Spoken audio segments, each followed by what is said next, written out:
Students good evening everyone.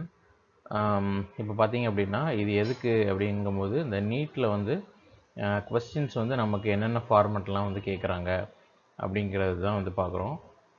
So இதில் பாருங்கள், NEET biology biotechnology question வந்து count the number of EcoR1 recognition site இந்த following sequence. இந்த மாதிரி ஒரு லாங் சீக்வன்ஸை வந்து கொடுத்து என்ன பண்ணுவாங்க, இந்த மாதிரி ஒரு லாங் சீக்வன்ஸை கொடுத்து என்ன பண்ணுறாங்க அப்படின்னா அதில் வந்து நம்ம கண்டுபிடிக்க சொல்கிறாங்க.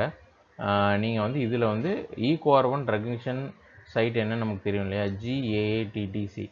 அப்போ நீங்கள் இந்த சீக்வன்ஸில் வந்து G அப்படி 1 by 1 ரெட் பண்ணணும். GAATTC வந்து எந்த இடத்துல வந்து வந்திருக்கு அப்படின்னு வந்து நம்ம பார்க்கணும். ஸோ நீங்கள் வந்து இதை வந்து என்ன பண்ணலான்னா ஒரு கம்ப்யூட்டரில் ஓப்பன் பண்ணி பார்க்கலாம், இல்லைன்னா நீங்கள் ஃபோன்லேயும் வந்து பார்க்கலாம். கொஞ்சம் சிரமம் தான், பட் ஈவன் இந்த மாதிரியும் கொஸ்டின்ஸ் கேட்க பாசிபிலிட்டி இருக்குது.